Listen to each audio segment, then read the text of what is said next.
So we will go ahead and call to order the February 6th meeting of the Monroe County Election Board.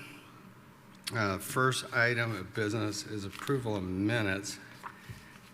I've not seen any, so I don't think we will be doing that.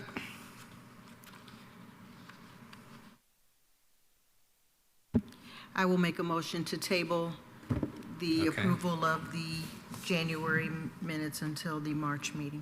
Second. Okay, thank you. All those in favor, please say aye. Aye. Aye. All right, next item on the agenda is the clerk's update. I wanted to present some legislative updates.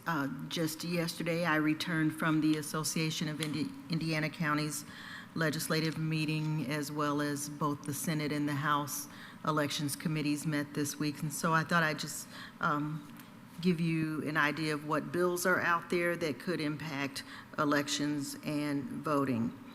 The first is House Bill 1029, where the intent of the bill is to close primaries, so you would not, as you can currently do, pick the party of your choice to vote. You could only vote in the primary as you most affiliate with your political party.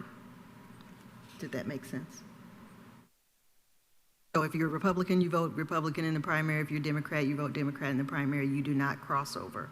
That's the purpose of House Bill 1029.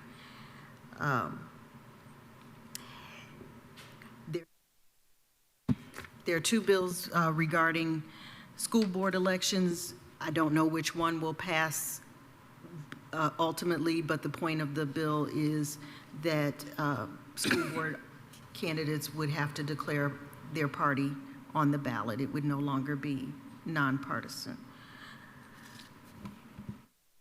House Bill 1560 is a request to eliminate straight ticket voting. House Bill 1679 is a bill that includes some clerk requests. One of those is relieving clerks of their judicial responsibilities on election day. That is not an issue in Monroe County, but there are some other counties in Indiana that are open on election day, which then forces that clerk to divide their time between their judicial responsibilities and their election responsibilities. It also moves, at the request of the Clerks Association, the presidential certification date from September 13th to September 1st, because we need more than a week to get those absentee ballots and overseas and military ballots out by mail. And it also says that if a county employee wants to serve as a poll worker, and your office is open on election day, you do have to allow them to be off to work the polls. That's House Bill 1679. House Bill 1681 says that the local public question or referendum may only be placed on a ballot in the general election. Senate Bill 10 is saying, one of the things that it is saying is that we would no longer be able to accept student identification from university. So to the north, that's that school that we don't mention down here. And to the south, we would be talking about Indiana University, that they would no longer, their student identification would no longer be an acceptable form of identification for anyone wishing to vote. Senate Bill 199 indicates that 2 or more candidates in a political party can sign a written statement indicating their desire to name a watcher be present.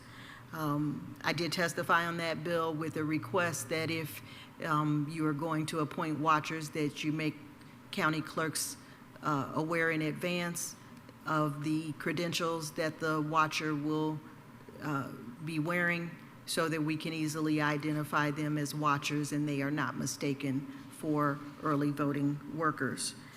Senate Bill 200 is requesting to eliminate straight ticket voting.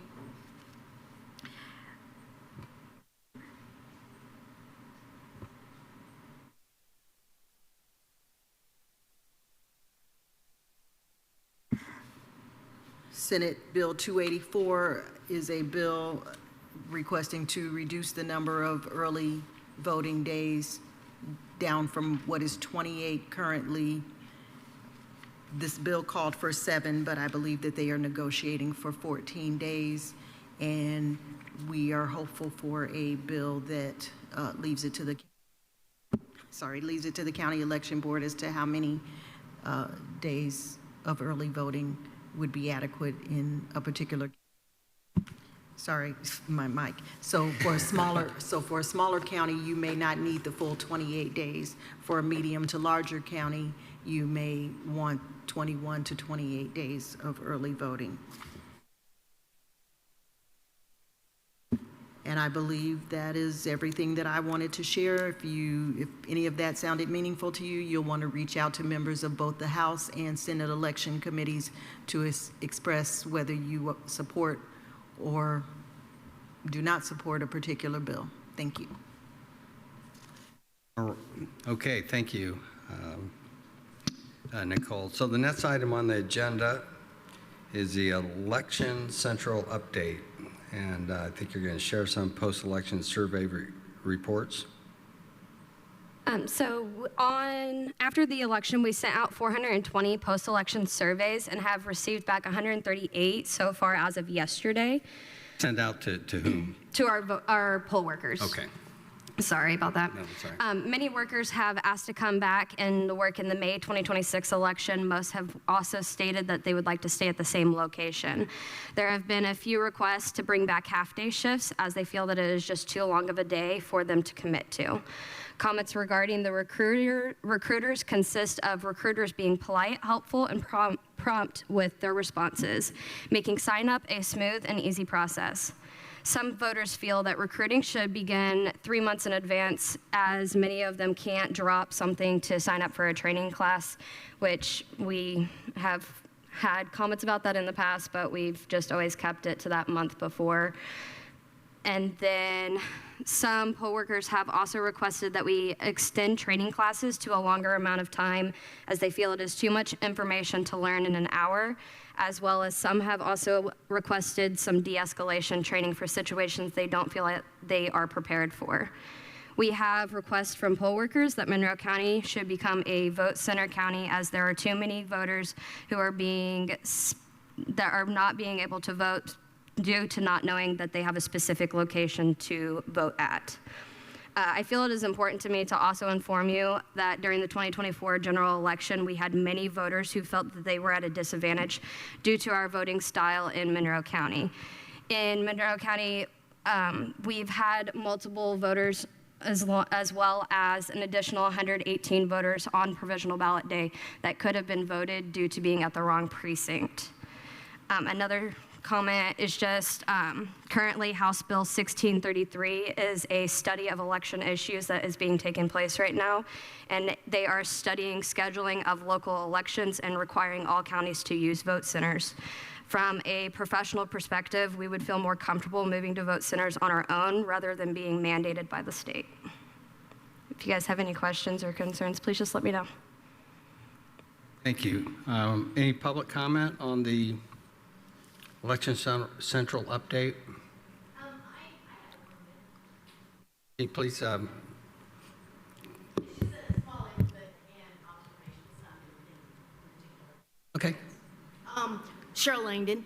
So the comment that, people that felt that there wasn't as good a turnout or they felt uncomfortable, and having worked as a poll worker and all that, yeah, that's very common, especially when people move. They just enter Monroe County for the first time. I did it myself 5 years ago. So Ellettsville did have a pretty good turnout, there. And people were really good about getting information out. So I think that's kind of just a personal point of view. Honestly, there was a couple of things that it was just their opinion. I've taken the poll myself, having been a worker, and I didn't find the training hard to comprehend in an hour, and I felt very comfortable about the training in the past when it came to poll working. So that's just my opinion from my experience. Thank you. Yep. Any other public comment? If not, we will move on to item 5, which is Vote Center Study Committee update. Is someone going to, yes? Yeah, a written report on the Monroe County Vote Center Study Committee was submitted to me by the chair on February 5th, 2025. The statement reads as follow. The Vote Center Committee has completed its report and submitted it to Molly Turner King for review. Once they receive feedback from the county attorney, they plan to finalize and submit the report. The election board can expect to receive it for review at their March 6, 2025 meeting. Any public comment, or anybody from the committee want to speak to it, or? No. Go to public comment. John? Okay, I have a statement that I would like to read in connection with the Vote Center Study Committee. First of all, I want to thank William Ellis for appointing me to the Monroe County Election Board. I have always thought that this board would be a good fit for me because of my years of experience working elections and because of my close relationship with the Indiana Secretary of State's Office Election Division. As treasurer of the Monroe County Republican Party for the past 16 years, I file campaign disclosure reports for the party regularly with that office. Never before have I been faced with a decision where my opinion mattered as much as it does now. After I accepted the position as the Republican member of the Monroe County Election Board, I learned that there was a Vote Center Study Committee in place and that very soon that they would be sending forth a plan to put in place vote centers.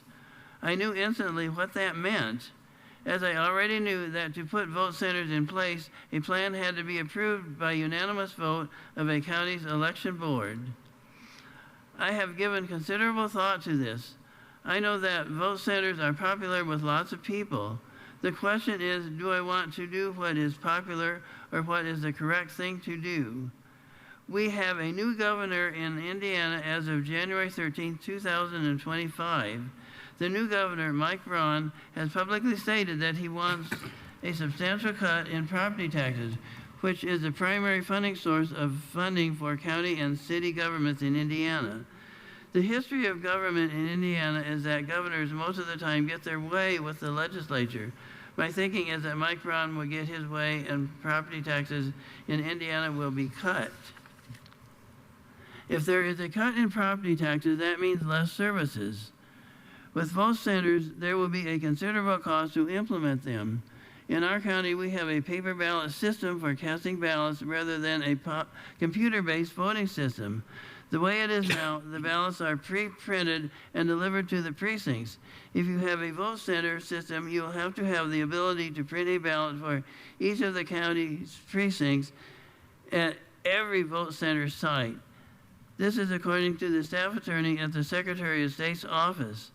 If we would put in a vote center system, we would have to spend a considerable amount of money purchasing new equipment. I have heard that it might be as much as $600,000 to $700,000 to purchase this new equipment. I am voting no on the vote center proposal because at a time when there will more than likely be property tax cuts and a decrease in property tax revenue, I do not want to see expenditures increase, and with vote centers, an increase in expenditures is inevitable. If this were a public safety issue, I would not hesitate to approve. Nothing like that is involved here. I talked to the clerk's office in the following counties: Morgan, Johnson, and Marion. I learned from the people that I work with at the State of Indiana Department of Child Services in Indianapolis, who vote in these counties, that they have vote centers in these counties. My coworkers said that in these counties, they all told me that they have vote centers and that they vote there on the computer. I learned from talking to the county clerk in Morgan County and the chief deputy clerks in Johnson and Marion counties that voters in those counties do indeed vote on a computer-based system. In Johnson and Morgan counties, they use microvote, which is a computer-based system where an election worker pulls up the precinct on the computer where the voter lives, and then the voter makes their choices on the computer screen, and when finished, the voter hits the submit button, and then the vote is counted. In Marion County, the precinct of the voter is pulled up, and then the voter makes their choices. After the choices are made, then the choices are printed out on a ballot, which is then fed into a machine which counts the ballot. All of these counties which I investigated had vote centers. Yes, that's true, but they had one thing in common. They had some version of computer-based original source documents for the voters to make their choices. In Monroe County, we do not have computer-based original source documents. What we have is paper ballots. I think that paper ballots are wonderful, I really do, and I am glad that we have them. I feel more comfortable with paper ballots rather than computer chips which have all of the voter information. While paper ballots are really great, they do not fit in with vote centers. One of the requirements of having vote centers is you have to be able to print a ballot for each of the 36 precincts in the county at the time that the voter comes to vote. You cannot have pre-printed ballots like we have now. With vote centers, we would need commercial-grade printers at each of the vote center locations. I have a lot of concern about not being able to print ballots in advance.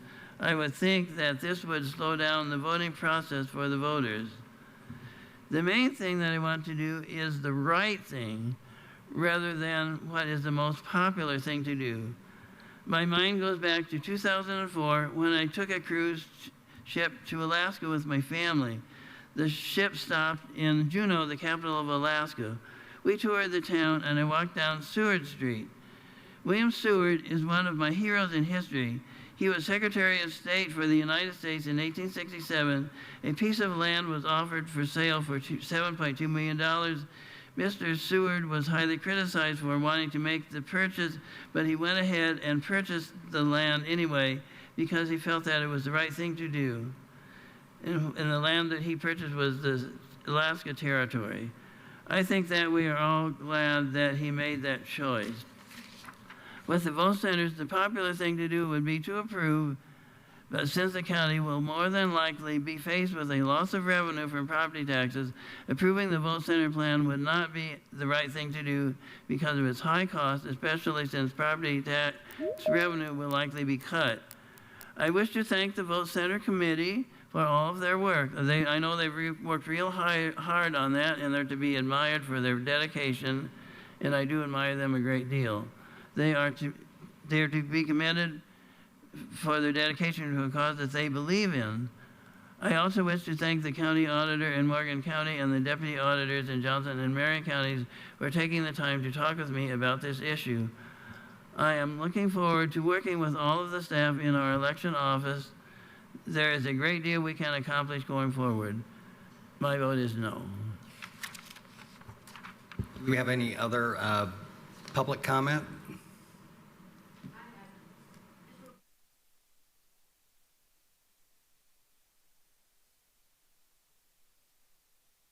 Totally agree with everything you said, and it is amazing whenever people know that there are the right things to do, that you do that, even if it's not a popular opinion or vote. So I agree.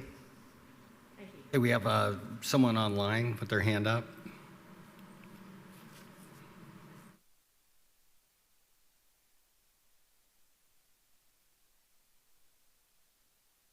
Okay, you're good. And thank you, Mr. President. This is David Henry. I am a resident of Monroe County. I speak in my capacity for the last time as the chairman of the Monroe County Democratic Party. I would like to reflect on Mr. Arnold's commentary as I'm kind of perplexed how one could come to a conclusion about the Vote Center Study Committee's final product without having read their report, and also regardless of the due diligence that he claims to have done, reflecting on the decision that's been before the county. I'd actually like to also thank the Monroe County Republican Party and our partnership over the past year in having a truly bipartisan effort to explore the possibility of the cost savings and opportunities that vote centers would bring this county, and to join the over 60 counties in the state of Indiana, including the Republican leadership in those counties and the Republican leaders on those boards that have also seen value in moving to a facility. I'd also like to follow up on Ms. Ferris's comments that our own poll workers have expressed the value in moving to the efficiencies that the vote center committees have offered, or vote centers have offered the state of Indiana. We would not be the guinea pig or the test subject for such an opportunity. There are over 60 counties that have already proven the case as to the value of the voting. In terms of the decisions of Indianapolis and whether or not Governor Braun's disastrous tax cut policy will impact our community, I think what we have before us is an opportunity for cost savings. The committee has been working very diligently, from my understanding, to present a case where we could expand or contract the number of voting locations based on those budgetary things. As a member of the county council, of course, which has the fiduciary responsibility and would be making those fiscal decisions, I think it is entirely premature to be making guesses about what budgetary opportunities there are for funding vote centers before we have a final report. It is entirely premature to pull the plug on the work of this committee in the 11th hour as they're prepared to make their final presentation to this board. And I would hope that cooler heads would prevail, as there's an opportunity here for us to really serve our community well, which is really not a popular or a popular decision to be made, but really one that says that we're deliberately going hand in hand to make a presentation and a solution.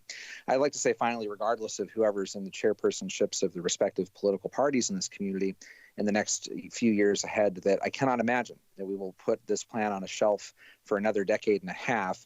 That in fact, I will, from whatever seat I have, want to revisit this expeditiously, especially once we know for certain what the decisions of the state legislature are, and we finalize those whatever tax cuts come what may to our community that we must live under in the next few years. Thank you, Mr. President, for your time. Thank you. Other comments, Nicole? I just want to respond to a bit of your report, in that I'm not sure where it came from that if you're a paper ballot county, you can't be a vote center community or a vote center county. Marion County, the largest county in the state, is a vote center county, and they use paper ballots.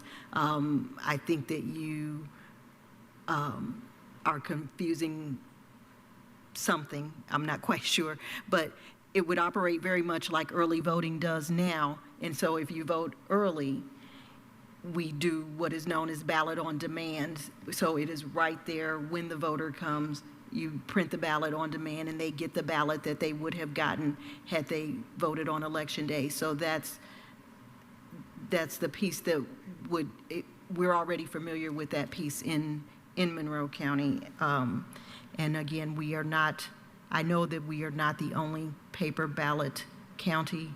Other paper ballot counties also serve as vote centers. Thank you. Public comment? I don't see anybody in the room or online. Excuse me, no, it's my turn. Yeah. I got to tell you, with all due respect and as collegially as I can say it, I find this action today, this comment today, just to be really stunning and hugely disappointing. To preemptively say I'm voting no on something you've not even seen just seems, just, I don't know how to say it other than it just seems like it's not really well-informed thinking. I'd rather, we've got a bipartisan committee that has been working diligently to bring forward a proposal for this board to consider. I guess, a year ago, if the Monroe County Republican Party wanted to just put a flag in the ground and say, no way, no how, we will never, ever, ever support vote centers, that would have been the time to say it.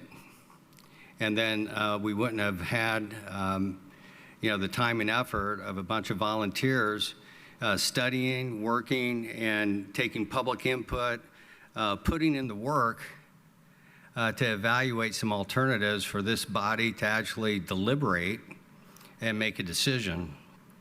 So it's really disappointing. I don't understand it. I think the arguments against vote centers, I think, are tired. I don't think they are based in fact. Is there an initial capital investment? Yes. There's long-term return on investment because you can bring down the operating expenses for elections going into the future. And most importantly, it creates opportunities for people to more easily participate in our democracy. And we have the most rigid voting laws in the country in terms of the early registration deadlines, the 6 to 6 day of. It's just, I don't understand it. And, Bloomington and Monroe County are so conservative. I just don't get it. I mean, we are a laggard. There are over 60 counties in the state of Indiana that have vote centers. It doesn't have anything to do with partisan outcome of elections.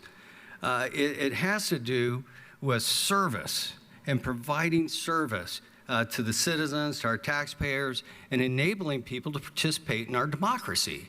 So I just am appalled, frankly, that we're now, even before we get the final report, we've made a decision. We're not even going to consider it. We're not going to even look at the analysis. We're not even going to look at what the marginal cost might be and what the future benefits could be in terms of cost savings. I mean, what kind of government thinking is that? It's just not right, and it's really disappointing. I wasn't an automatic vote for vote centers. As we've seen in previous meetings, I've raised concerns. I want to see what the cost numbers, I want to see what the benefit is. I'm not just going to knee-jerk say yes before I see a report.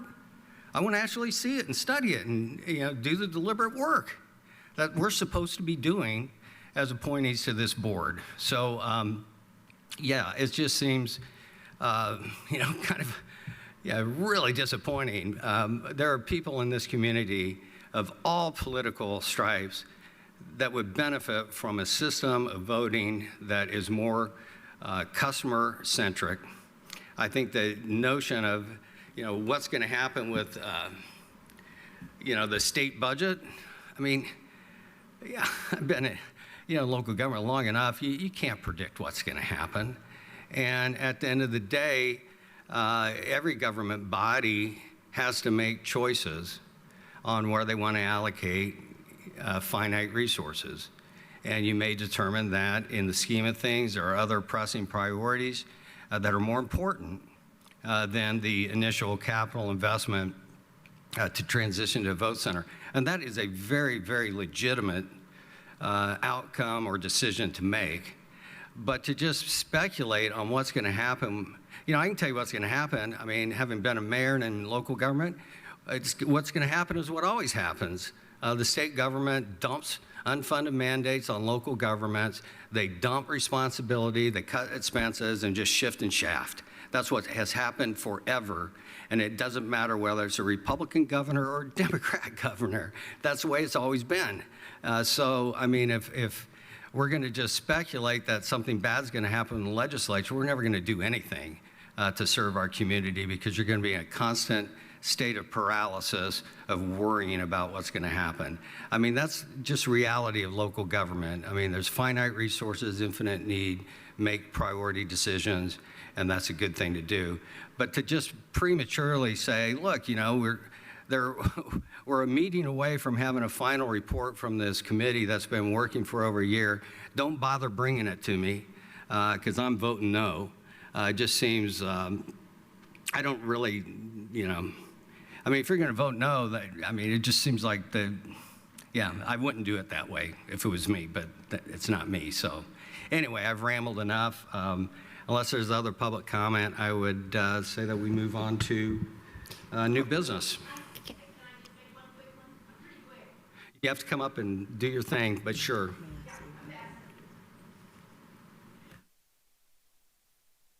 And Cheryl Langdon. So I'm actually agreeing with things that David Henry is saying with both of you. You're actually saying exactly what he's saying, that you can't speculate. I mean, with the purchase of the Alaskan territory, that was foresight that wasn't popular. And that's kind of what he's saying, and you both are kind of saying the same thing. Everyone is. What's happening is taxpayers are just, we are just battle worn when it comes to everyone shaking us down. People are living in better lives, and it's a class war, and people just want to be heard, and they don't want to shake down, and they do want responsible people to be voted for and voted into these offices. So when it has to do with elections, that's a big deal. And the people that are being elected are the ones that are pulling on the purse strings of people like us. So that's my input. I think everybody is kind of really on the same sheet of music. So I think it's time to come together. Mr. Chair, I want to echo everything that you said, and I absolutely agree with everything that you said. I also would just remind any Hoosier or any of the viewing community, anybody who is interested in this issue, that Indiana is 49 out of 50 when it comes to elections. There are so many things that impact a voter feeling that they have access to the ballot, and this could be one thing that is correctable so that everybody has access to the ballot, because it wouldn't matter what polling site you went to, your ballot would be waiting for you, as we currently demonstrate when we go through early voting. So again, thank you. Your words were profound, and I hope they will be considered. Okay, Molly? I do have some, I guess, procedural questions. So technically, the vote center plan wasn't before the committee to vote today. But I'm not sure how to proceed based on Mr. Arnold's comments, because the vote center plan does have to be unanimously approved by the vote center. And based on Mr. Arnold's comments, it seems that it would be appropriate, or the next step would be to temporarily suspend the vote center committee. What I'm trying to save is the vote center committee's time and my time in editing this draft if, you know, we already preemptively know this is not going to pass. So do you want me to continue working on this and the vote center committee?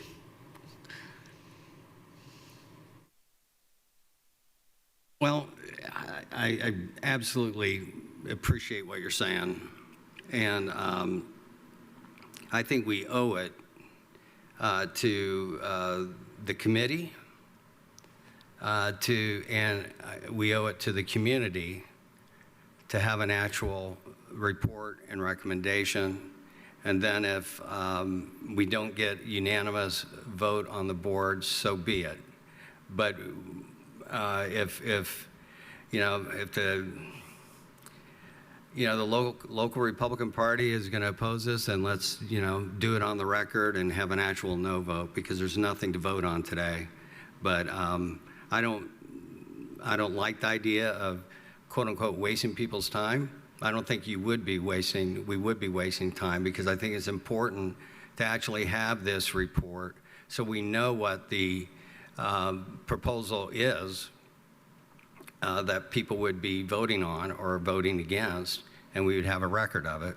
And I just think we owe it to all the people that put in a year's worth of effort to bring forward a real proposal, and maybe there's something we can do in between to persuade people otherwise, but I think we ought to have a real vote and not just kill something based on a comment. Okay. That's my opinion. I would second the chair's opinion. Okay, so I've gone through the vote center plan, and then I will reach out to the chair, schedule a meeting, kind of talk through some comments, and we'll go Sure. from there. I'd be happy to help. Thanks. Okay, new business. We have a couple of items. They're all related to, well, 2 out of 3 are loaded to the CF4 filings. I mean, I've had a chance since these came out today to just kind of glance through them. I don't know if we're going to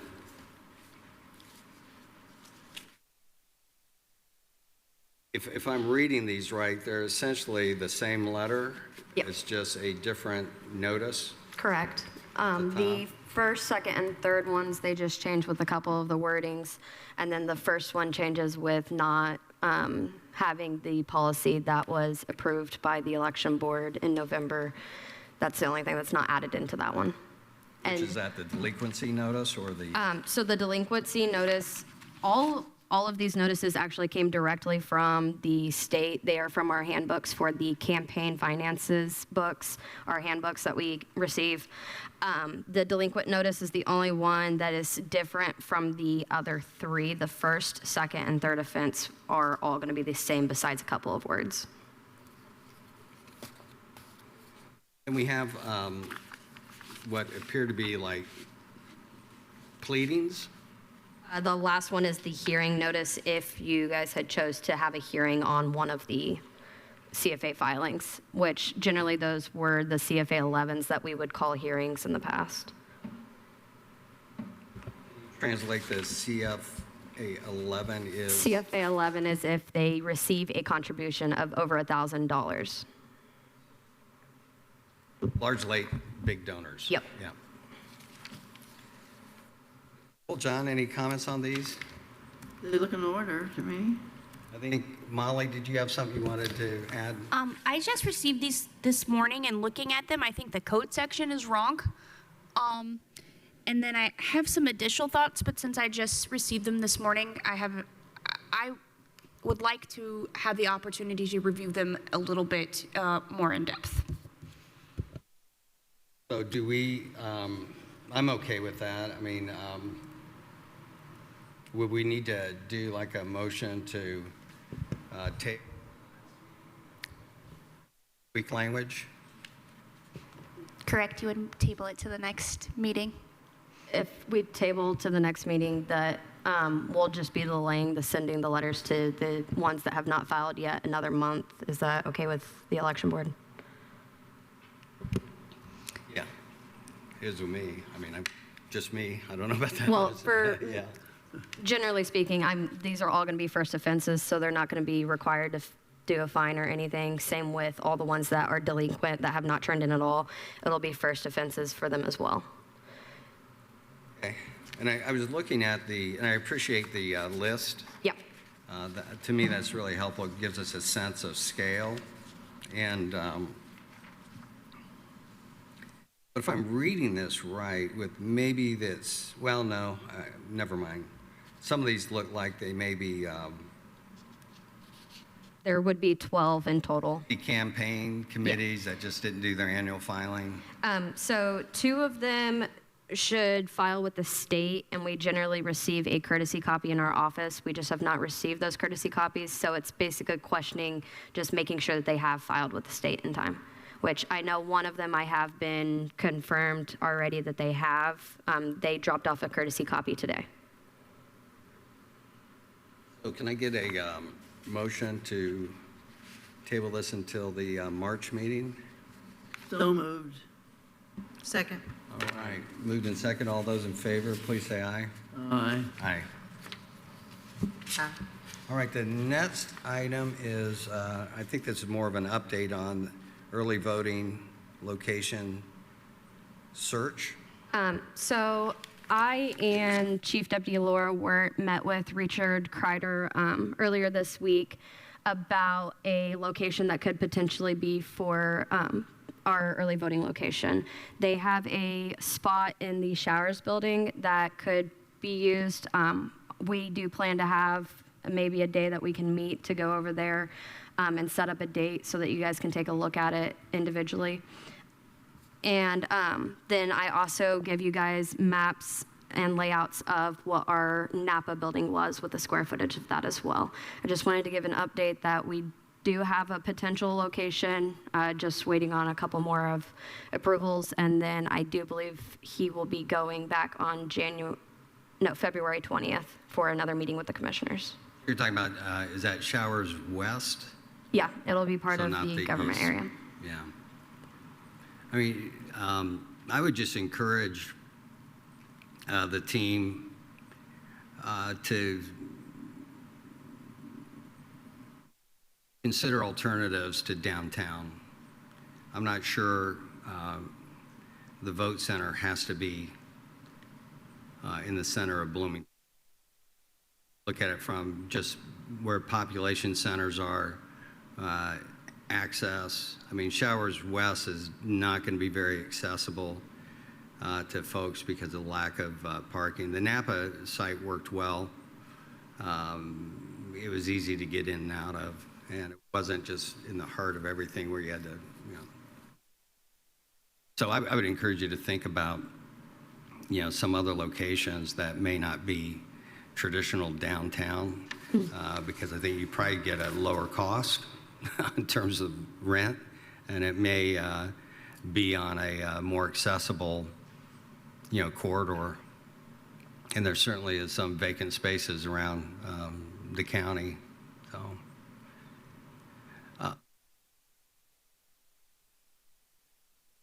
maybe there won't be vote centers or, you know, early voting either, you know, because it costs too much. There will be early voting. How much it costs, right? So anyway, any public comment on early voting location search conversations? Well, I think we are at the end of the agenda. Oh, Molly? May I add one item? In looking at the CFA4s and the policy, I do have a minor proposed revision to the campaign policy. I'm going to put it online, but I'm also going to give you a copy of it.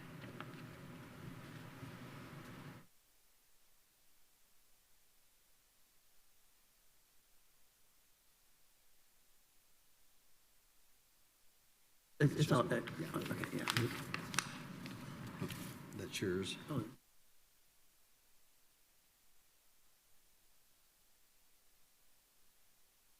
A public comment before we close. Sure, I'll get to you. Just a second, yeah. So I'm working on displaying it, but this is the logistics of it. So the policy references Indiana Code 39416C, and if you look at that code section, it says shall impose a penalty, but that is not the intent of the election board. So the language that I've added to the policy indicates that there's a second statute, which is Indiana 39419, which upon unanimous vote of the entire membership of the board could waive the imposition of a fee if they found that the fee was unjust under the circumstances. I think when you had this discussion about the policy, that was the intent, and I would just like to add the clarifying language to the policy so that it's clear why the first offense is not, it doesn't impose a fine. We would need a motion to amend our policy to reflect this. In anticipation of my request, I've also prepared a resolution that says you would amend it as such, and then I would attach that exhibit. That motion? So moved. Second. Any public comment on the clarifying amendment to our delinquent filing policy? All right, seeing none, I entertain a vote. All those in favor, please say aye. Aye. Aye. All right, now we are to the last bit of business, which is public comment.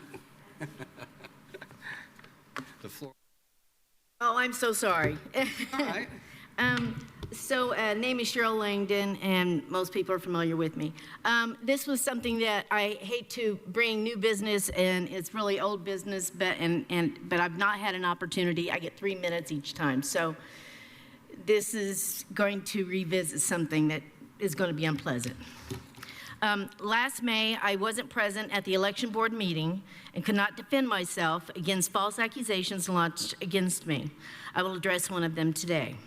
I was accused of not being supportive of young people like Kylie Ferris, which was a complete lie, even to the point where shame on a woman of Cheryl's age for not supporting young people. As a matter of fact, I was wrote up because I was trying to help a young person, Kylie.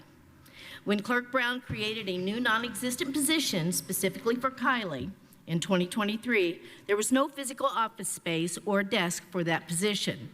Taxpayers paid Kylie a weekly wage to do nothing all day without a desk or a computer. Many times, Ryan Herndon was hard to locate or simply absent while Kylie did nothing all day. The room storing extra office furniture at Election Central was a room that I was permitted to access on a daily basis in order for me to perform my daily duties at my job, in which taxpayers pay me to do. And I was happy to help her. I was wrote up for accessing a room I was always permitted to access every single day for my job.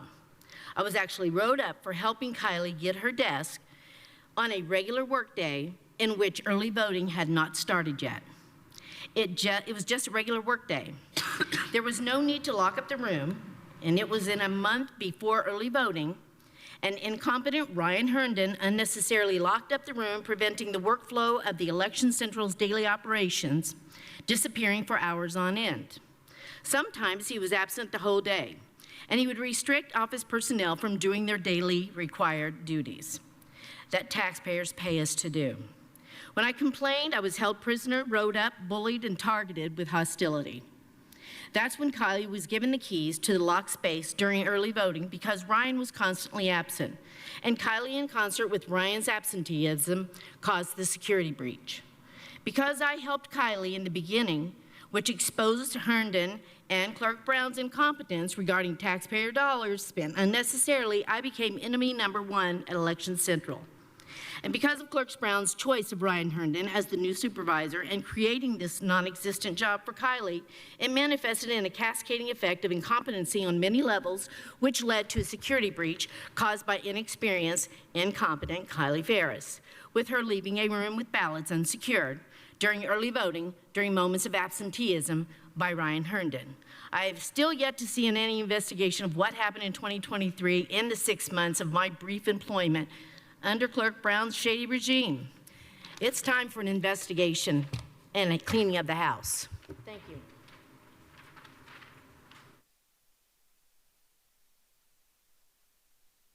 Any other public comment? Seeing none, I'll entertain a motion to adjourn. So moved. Second. All right, all those in favor? Aye. Aye. We are adjourned. Thank you.